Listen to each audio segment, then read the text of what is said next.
आपकी कनीज, आपकी कनीज।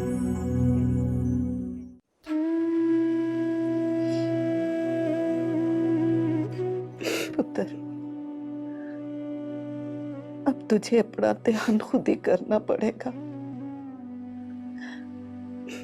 मैं आखिर कब तक तेरी रखवाली करूंगी?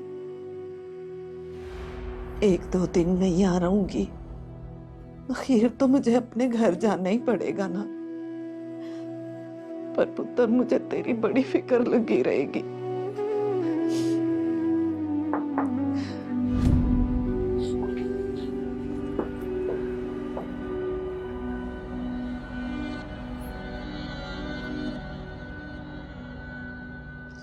फिक्र तो मुझे भी रहेगी। अकेली लड़की का इस तरह रहना ठीक नहीं। मेरी फिक्र करने की आपको कोई जरूरत नहीं है। मैं अपना ख्याल खुद अच्छे से रख सकती हूँ। अगर किसी की फिक्र करनी ही है ना, तो कनीज की कीजिए। बीवी है वो आपकी, आपके दुख दर्द की साथी है। पहले उसका एहसास तो कर लेते। पता नहीं क्या गलती हो गई होगी उससे, जिन्होंने उसे उसके बाप के मरने पर भी नहीं आने दिया। उसकी हालत ऐसी नहीं थी कि वो आ सके।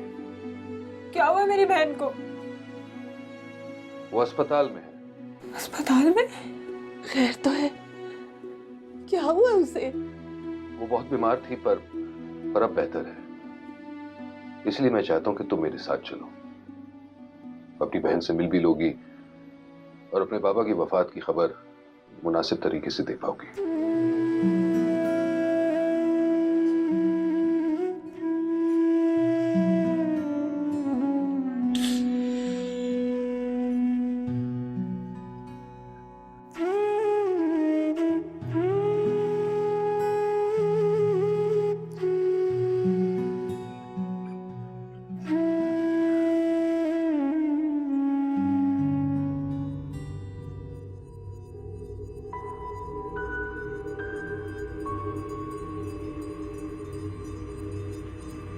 सारा दिन गुजर गया है, रात हो गई है, शमीर अभी तक नहीं आया।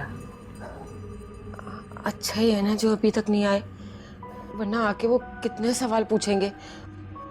और फिर शामत तो मेरी आएगी ना, कहीं मुझे नौकरी से ना निकाल दे। मेरे होते हुए तुम्हें कोई नौकरी से नहीं निकाल सकता। अच्छा, आपके होते हुए ना अम्मा बेगम, अगर आप इस घर में ना हुई तो? मतलब क्या है तुम्हारा? नहीं, मेरा मतलब है कि जिस तरह से वो उस लड़की को उठाकर भागे हैं अस्पताल, और फिर सारा दिन अस्पताल में बैठे रहे हैं, और फिर उसके अब्बा की तदफीन और जनाजे के लिए भी गांव चले गए। अम्मा बेगम, इससे तो यही जाहिर होता है ना कि उस 4 फीट की लड़की ने ना उनके दिल में राज कर लिया है। और अम्मा बेगम, घर में तो एक ही का राज चलता है ना। अगर उसका राज शुरू हो गया ना, तो फिर आपका राज खत्म।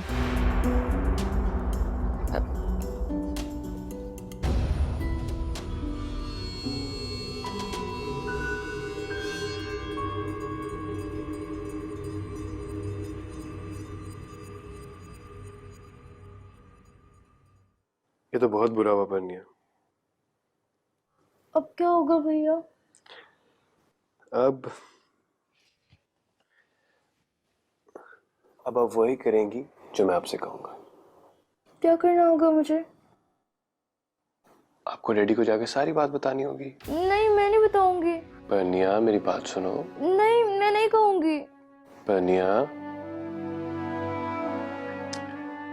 सच बोलने में कैसा डर, और ऐसा सच जिससे किसी का भला होता हो। सच को कभी छुपाना नहीं चाहिए। एक के बाद दूसरी गलती, दूसरी के बाद तीसरी, क्या तुम गलती पे गलती करती चली जाओगी? वैसे भी गलतियां इंसान को कमजोर और बुज़दिल बना देती हैं, और वो ऐसे ही दुनिया से चुप कर बैठ जाता है जैसे तुम रात से बैठी हो। मैं सच कह रहा हूं बनिया, एक बार सच बोलकर देखो, देखना तुम कितना हल्का फील करोगी। ओके ओके ठीक है। चलो शाबाश मेरी गुड़िया, उठो और डैडी को जाके सारी बात बता दो। ओके शाबाश।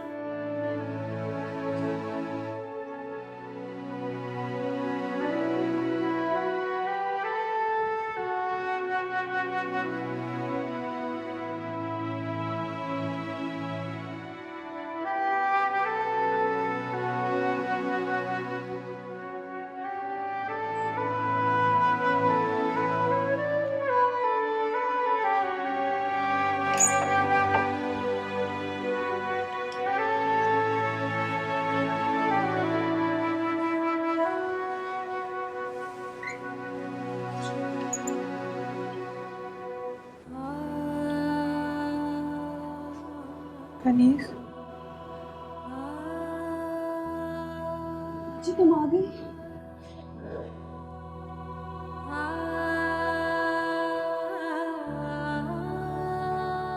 ये अपनी क्या हालत बना ली है? साहब छोड़ के गए तुम्हें, कहाँ है वो? वो मुझे बाहर से ही छोड़ के चले गए। साहब तुम इतनी दूर से लेने गए, अब्बा को साथ में लाई? हाजी मैं तुमसे कुछ पूछ रही हूँ। साहब तुम इतनी दूर लेने गए ही थे तो अब्बा को साथ में लेके आती। हम मेरी बीमारी का सुन के परेशान होते रहेंगे वहां पे। अब्बा जहाँ चले गए हैं अब वो कभी परेशान नहीं होंगे। वो इस दुनिया की तमाम परेशानियां छोड़कर बहुत दूर चले गए।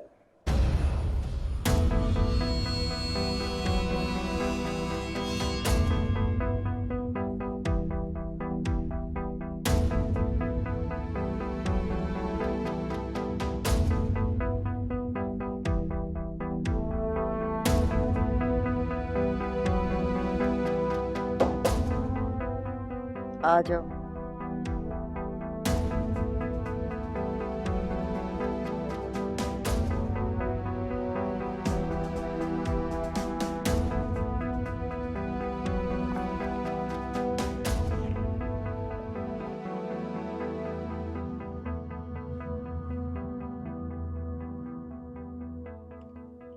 अब आपकी तबीयत कैसी है अम्मा जी?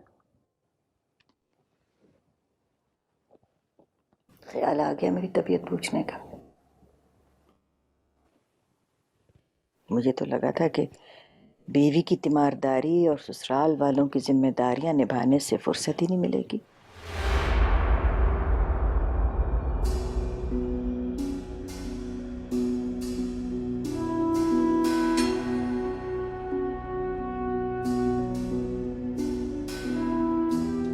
तुम बदल गए हो शामिर।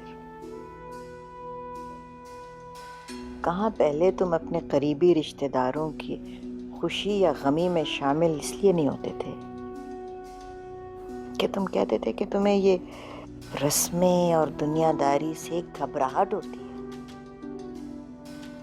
और अब तुम एक मामूली मुलाजिम के जनाजे में शिरकत के लिए चले गए।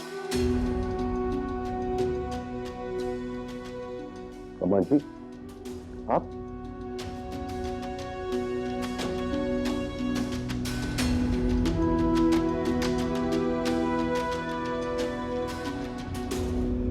हाँ कह दो जो कहना है, कोई इल्जाम लगा दो, कोई सवाल जवाब, कोई इल्जाम। सुबह से जो बात तुम्हारे जहन में खटक रही है उसके बारे में। अब आपने बात छेड़ दी है तो जी हाँ, मेरे जहन में कोई बात खटक रही है। मुझे आपसे इतने गैर इंसानी रवैये की तवक्को नहीं थी। अम्मा जी एक सेकंड के लिए भूल जाए कि हमारे बीच कुछ है, कि वो मेरी बीवी है या हमारा निकाह हुआ है या हमारे बीच किसी किस्म के ताल्लुक है, और बस उसे इंसान समझिए, फिर आपको एहसास होगा। मैं तो ये सोच सोच के शर्मिंदा होता हूं कि मेरे ही घर की चार दीवारी के अंदर मेरी मौजूदगी में किसी भी लड़की के साथ इस किस्म की हरकत हुई हो। अगर मेरी किसी भी मुलाजिमा के साथ ऐसा होता तो उतनी ही शर्म की बात होती। क्या गलत किया मैंने?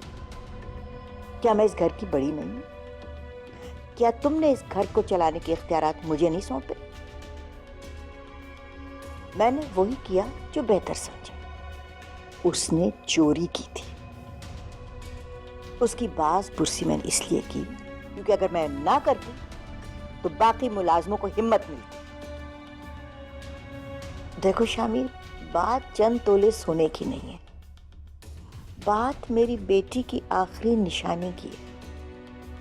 वो एक चोर है और चोर ऐसे ही सुलूक के मुस्तहक होते हैं।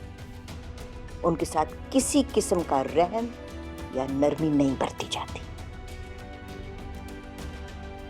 ये आपका नुक्ता नजर है, आप ही को मुबारक। मैं आपकी बात से इत्तेफाक नहीं करता, बहरहाल आपसे बहस भी नहीं करना चाहता।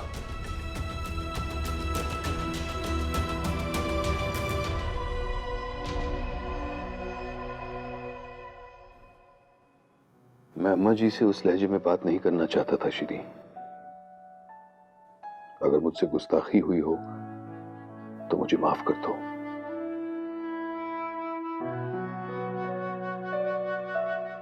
वैसे अम्मा जी भी कुछ हद तक ठीक ही कह रही थी। कुछ मामलों में सख्ती करनी पड़ती है। पर श्री, मैं भी अपनी जगह गलत तो नहीं था। आखिर वो एक लड़की है।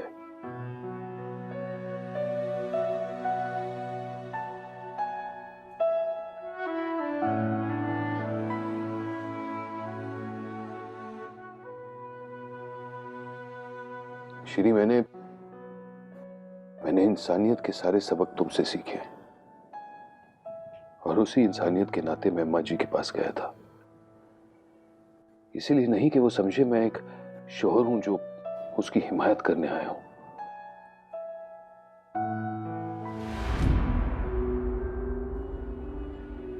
डैडी,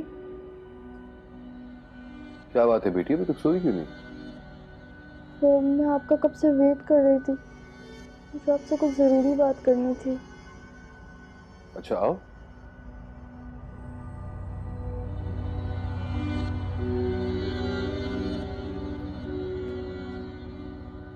खैरियत? मुझे आपको कुछ दिखाना था। हाँ हाँ, क्या दिखाना चाहती हो? और हाथों में क्या है? एग्जाम्स का रिजल्ट? तो फिर क्या बात है पन्निया, तुम इतनी डरी हुई क्यों? दिखाओ हाथों में क्या है। मैंने कहा जो भी तुम अपने हाथ में छुपा रही हो दिखा दो पन्निया।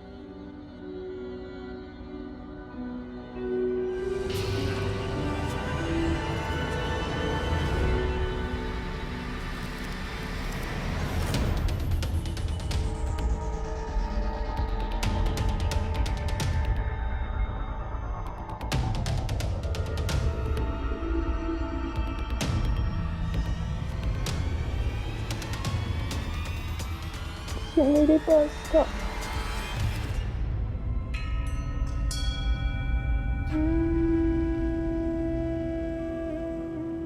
मुझे तुमने पहले क्यों नहीं बताया? अब्बा का आखिरी दीदार ही करने थी।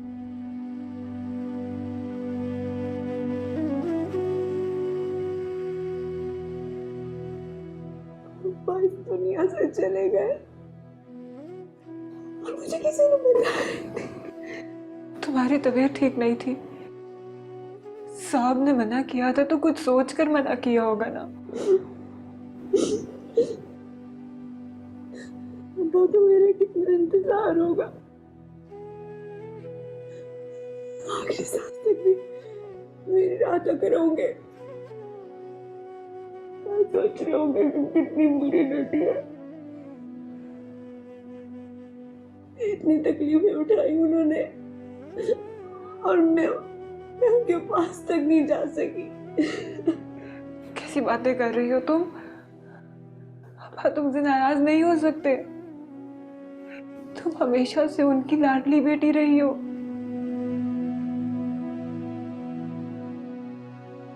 वो वैसे भी जिस दुनिया में चले गए हैं ना, वहां किसी का किसी से कोई पर्दा नहीं। सब पता होगा कि तुम क्यों नहीं आई। बस अब तुम अपने आंसू पोंछ लो और सब्र करो।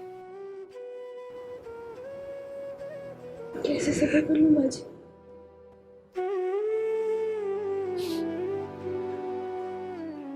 अब्बा के सिवा हमारे इस दुनिया में और कोई नहीं था।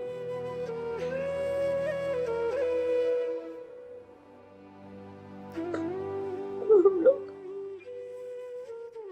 मुकम्मल तौर पे यतीम हो चुके हैं।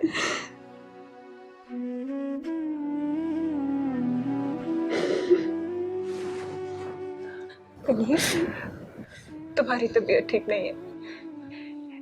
इस तरह से रोगी बीमार पड़ जाओगी तुम। तुम्हें पता है ना मौलवी साहब क्या कहते हैं?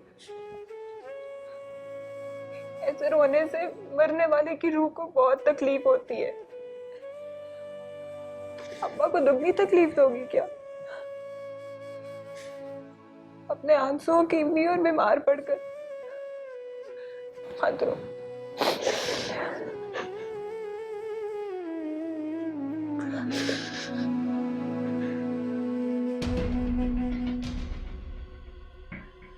ये कंगन तुम्हारे पास था?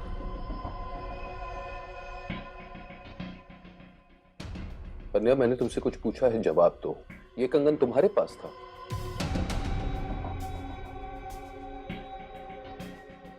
कन्या जवाब दो, ये कंगन तुम्हारे पास कैसे आया? मैंने इसे कनीज आंटी के रूम से लेके अपने रूम में छुपा दिया था। तुम अच्छी तरह जानती हो परनिया, कल से इस पूरे घर में इस कंगन के पीछे एक हंगामा मच चुका है।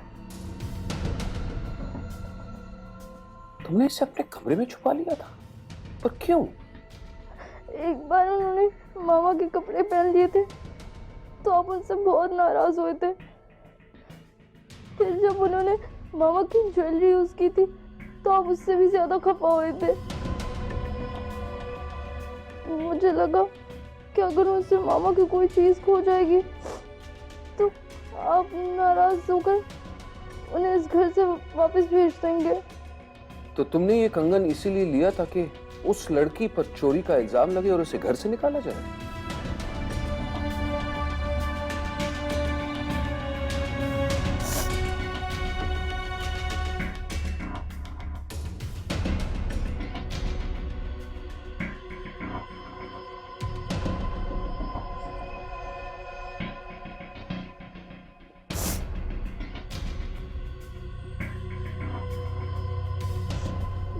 डैडी यकीन करें, मुझे नहीं पता था कि इतना सब कुछ हो जाएगा। मैं तो सिर्फ उन्हें इस घर से भेजना चाहती थी।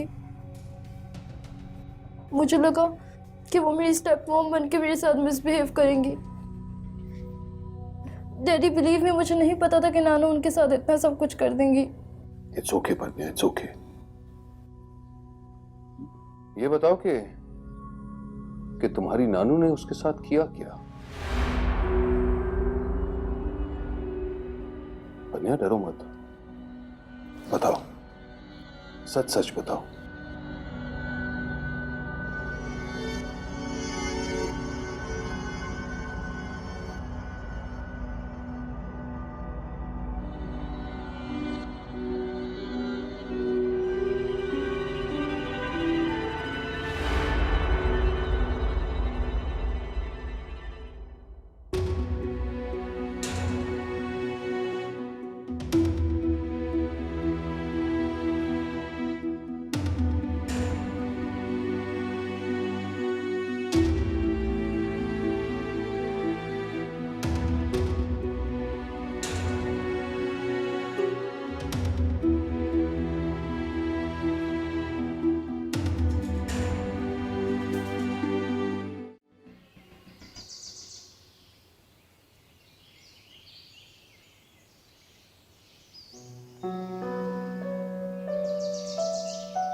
डैडी सुबह सुबह जा रहा है,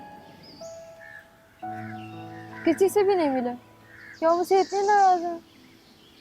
हाँ, इतना नाराज होना तो बनता है उन्हें। वो तो पहले ही मुझसे बहुत नाराज रहता है। मुझे तो बहुत डर लग रहा है कि अब वो शायद सारी जिंदगी मुझसे बात नहीं करेंगे। नहीं, ऐसी बात नहीं है। तुम्हें तो रिलैक्स फील करना चाहिए कि तुमने सब कुछ सच बता दिया। इस सच के सामने ना आने से किसी पे बहुत बड़ा इल्जाम लग रहा था, जो कि बहुत गलत बात है।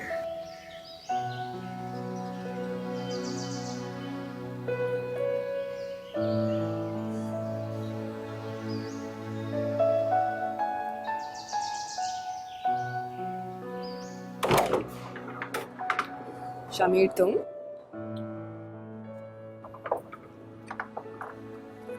इतनी सुबह?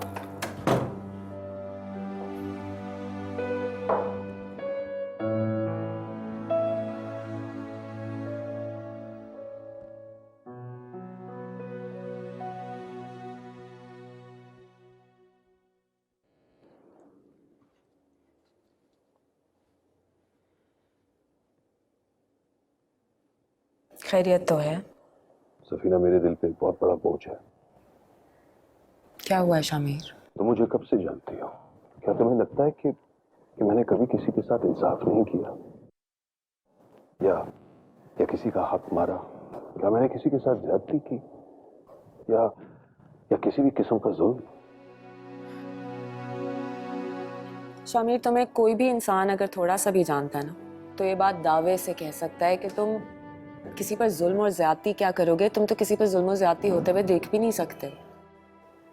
और मैं तुम्हें तुम्हारी आधी जिंदगी से जानती हूँ। असूल, इंसाफ और सच, ये तुम्हारे 3 हथियार हैं। फिर तुम ऐसी बातें क्यों कर रहे हो? क्योंकि ऐसे ही हुआ है सफीना, ना चाहते हुए भी मुझसे किसी पर बहुत बड़ा जुल्म हुआ है। मैं ये बात मान ही नहीं सकती। तुम्हारे मानने ना मानने से कोई फर्क नहीं पड़ता, क्योंकि ऐसा ही हुआ है सफीना। क्या तुमने उस लड़की की हालत नहीं देखी? अस्पताल में डॉक्टर्स क्या कह रहे थे? तुमने नहीं सुना कि उससे ज़हनी तौर पे एक बहुत बड़ा शॉक पड़ा है।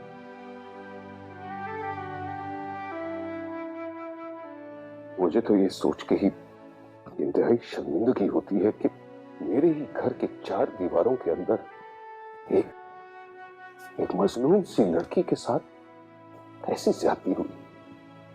सफीना, पूरी रात उसने ज़हनी और जिस्मानी अजियत में गुजारी और मैं बड़े आराम से अपने कमरे में सोया पड़ा था, बिल्कुल इत्मीनान से, बिल्कुल बेखबर।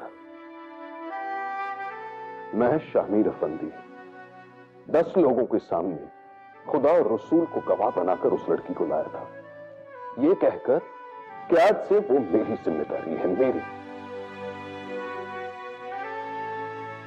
और मैं अपनी जिम्मेदारी निभा नहीं सका।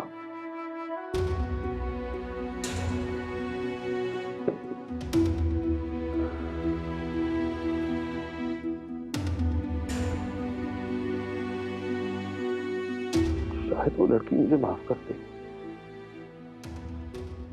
शायद खुदा भी मुझे माफ कर दे, लेकिन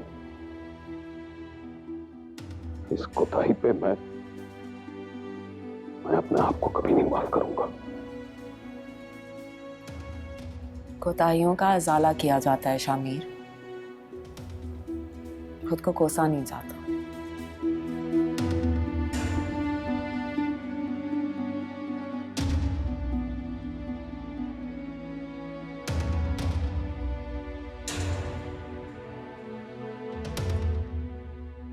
तुम सारा इल्जाम मुझे क्यों दे रहे हो?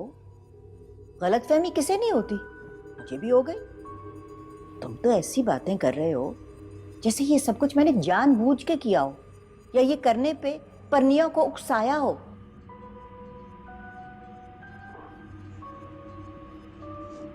नानू, आप गलत समझ रही हैं। मैं आपको इल्जाम नहीं दे रहा। गलती सिर्फ आपकी नहीं, मेरी भी है। मैं भी तो बिना सोचे समझे जज्बात में आकर फौरन गांव चला गया। मुझे भी अपनी हरकत पर बहुत अफसोस और शर्मिंदगी है, लेकिन मैं तो सिर्फ ये कह रहा हूं कि हम दोनों को ही जज्बात में आकर इतनी सी बात को इतना बड़ा इशू नहीं बनाना चाहिए। लड़की जैसी भी है, जो भी है, बहरहाल ये बात साबित हो चुकी है कि चोरी उसने नहीं की। तो मेरा क्या कसूर? हालात उस वक्त ऐसे थे कि ये साबित हो चुका था कि वो चोर है, तो मैंने उसे चोर की सजा दी थी। नानो, आप मेरी बात नहीं समझ रही। काश मैं ही पहले ये बात समझ गया होता। नानो, हम उनसे इस बात से नफरत तो कर सकते हैं कि वो मेरी अम्मा और आपकी बेटी की जगह लेने की कोशिश कर रही हैं, लेकिन ये इतना बड़ा जुर्म नहीं है कि हम उनको इसकी सजा दें। मैंने सजा एक चोर को दी थी क्योंकि उस वक्त मैं यही जानती थी। और तुमने भी क्या गलत किया? भाई, तुम्हारे घर की एक चीज जिसकी बास पुरसी के लिए अगर तुम उसके घर चले गए तो क्या हुआ? अपने आप को और मुझे इल्जाम देना बंद करो, और परनिया को भी। बच्ची है वो, बाप के प्यार को तरसी हुई है, ऊपर से सौतेली मां आ गई है। खुदा जाने बेचारी का मासूम जहन कितना डिस्टर्ब्ड होगा जो ये बेवकूफी कर बैठी। नानो, परनिया ने जो कुछ किया वो उसका बचपना और नादानी हो सकती है, लेकिन आपको और मुझे ये बात एक्सेप्ट करना होगी कि हमें सिर्फ जेवर जाने का गुस्सा नहीं था, और जितना शदीद रवैया आपने अपनाया है, मैं दावे से ये बात कह सकता हूं कि घर का कोई और नौकर होता तो शायद उसके साथ इतना तल्ख रवैया ना होता आपका। आपने असल में वही भड़ास निकाली है। तुम जो भी कह, मैं अब भी वही कहती हूँ कि मैंने उसे चोर समझ के उसके जुर्म की सजा दी थी। नानो, सजा जुर्म साबित होने के बाद दी जाती है, पहले नहीं।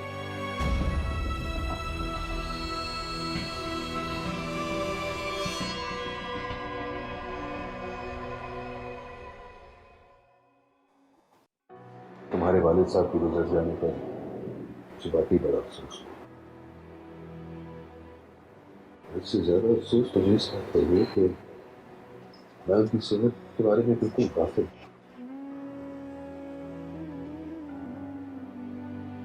अगर मैं जानता वो बीमार थी तो अच्छा से अच्छा इलाज करवा देती। हाँ, अब्बा बताया करते थे कि आप अपने मुलाजिमों का बहुत ख्याल रखते हैं। वाकई आपके इल्म में होता तो बहुत अच्छा इलाज कराते आप उनका, ज़कात और खिरात के नाम पे।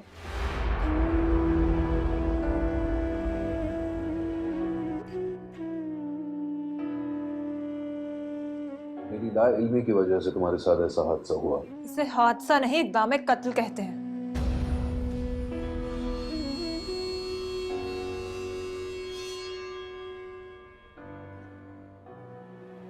मैं मानता हूँ कि मेरी गफलत की वजह से तुम्हारे साथ ऐसा हुआ। मेरा यकीन करो, अगर मैं वहां होता, आप वहां होते तो आप भी अपना पूरा पूरा हिस्सा डालते। सही कह रही हूँ ना मैं साहब?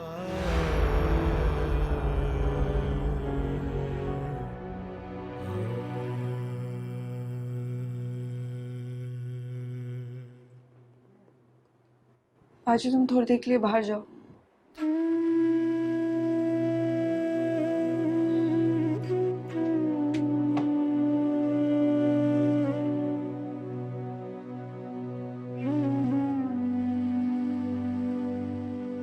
बाजी को अब्बा के जाने का सदमा भी है और मेरी इस तरह तबीयत खराब होने का दुख भी, इसलिए वो इस तरह बोल रही हैं।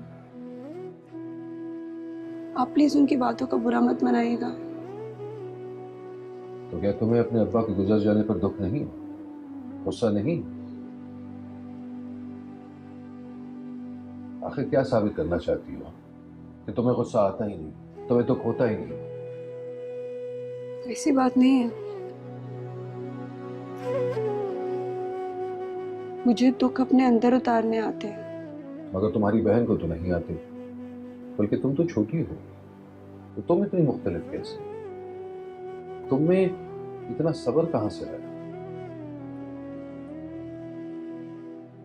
जिन बच्चों की माएं उन्हें लोरी सुनाने की उम्र में इस दुनिया से छोड़ के चली जाती है।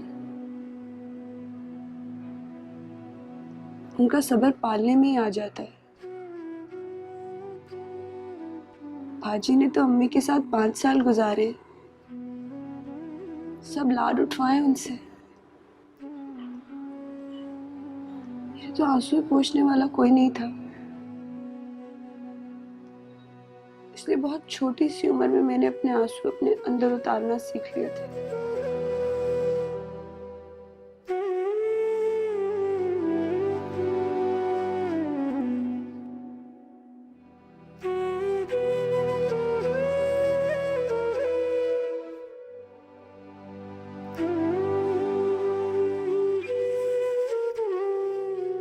बाबू साहब कुछ देर में डिस्चार्ज कर रहे हैं। तुम प्लीज सारा सामान पैक रेडी रखना, मैं ड्राइवर भेज दूंगा। मैं अपने घर जाऊंगी। तुम अपनी बहन के साथ मेरे घर आओगी और वहीं रहोगी। मैं कोई छोटी सी बच्ची नहीं हूँ जो अपना ख्याल नहीं रख सकती, अकेली नहीं रह सकती। और मैं इसलिए नहीं कह रहा ताकि मैं तुम्हारा ख्याल रख सकूं, बल्कि इसलिए ताकि तुम अपनी बहन का ख्याल रख सको।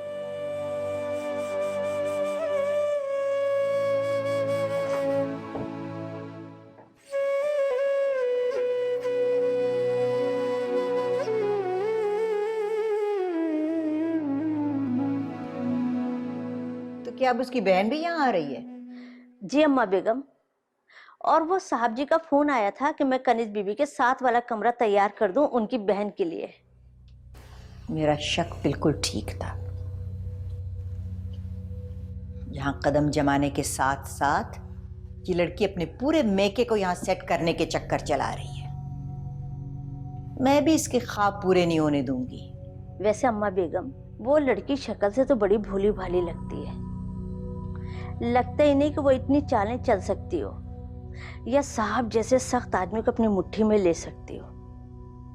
मुझे तो लगता है कि ये सफीना बीबी उन्हें उल्टी पट्टियां पढ़ा रही हैं। सफीना ऐसा क्यों करेगी? वो तो खुद शामिर की मोहब्बत में कई सालों से।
तुम तो वही शख्स हो जो उस दिन मौत बन के हमारे घर आए थे, और तुम्हारी वजह से हमारे अब्बा सुकून से मर भी नहीं सके। बाजी, कनीज, मैं इस शख्स को छोड़ूंगी नहीं। क्या कह रही हो? जानती है कौन? तुम जानते हो उसने किया क्या? कनीज, इसकी वजह से हमारे अब्बा मर गए। जी इनकी वजह से, लेकिन अब्बा तो बीमार थे ना। हाँ वो बीमार थे और हो सकता है वो रात उनकी जिंदगी की आखिरी रात भी होती, मगर वो अपनी जिंदगी की आखिरी सांसें तो सुकून से ले लेते ना। मगर वो सुकून से मर जाते अगर ये शख्स उस रात वहां ना आया होता। कभी तुमने अपनी जिंदगी की आखिरी रात कितनी मुश्किल से गुजारी तुम नहीं जानती, तुम सोच भी नहीं सकती। हमारे अब्बा जिन्होंने सारी जिंदगी हक हलाल की रोजी कमाई, इस शख्स की वजह से मरते वक्त अपने ऊपर चोरी का इल्जाम लेकर गए। वो अब्बा जिन्होंने सारी जिंदगी अपना सर फख्र से बुलंद रखा, इस शख्स की वजह से वो शर्म से मर गए। देखिए आप गलत समझ रही हैं। अगर आप तहम्मुल से मेरी बात सुने तो मैं आपको समझाने की कोशिश करता हूँ। तुम समझाओगे मुझे? कहीं तुम नहीं जानती हमारे अब्बा मरे नहीं, इस शख्स की वजह से मरे गए। जी क्या करिए, छोड़ो छोड़ो। मैं आपको बताता हूँ तो बात क्या है। ये क्या तमाशा हो रहा है? लगता है सदमे की वजह से तुम्हारी दिमागी हालत खराब हो गई है और तुम अपने होश खो बैठी हो।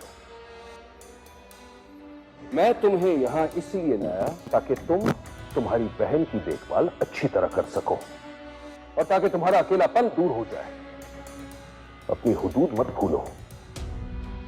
ये मेरा घर है और मैं अपने घर की चार दीवारी के अंदर किसी भी तरह की बदतमीजी बर्दाश्त नहीं करता। अपने घर की चार दीवारी के तकद्दुस और अपने आराम सुकून का कितना ख्याल है आपको? हम गरीबों की कोई चार दीवारी नहीं होती क्या? हमें हमारे घर की छत के तले तहफ़्फ़ुज़ नहीं मिलता क्या? आप बड़े लोग हैं, आपका जब दिल चाहेगा आप दंदनाते हुए हमारे घरों में आ जाएंगे, हम पर चोरी के इल्ज़ाम लगाएंगे, हमारी तलाशी लेंगे, हमारी इज्जत की धज्जियां उड़ाएंगे, एक मरते हुए शख्स की नेक नामी को डुबोएंगे, उसके बच्चे पर चोरी का इल्जाम लगाकर। आपके लिए सब जायज है।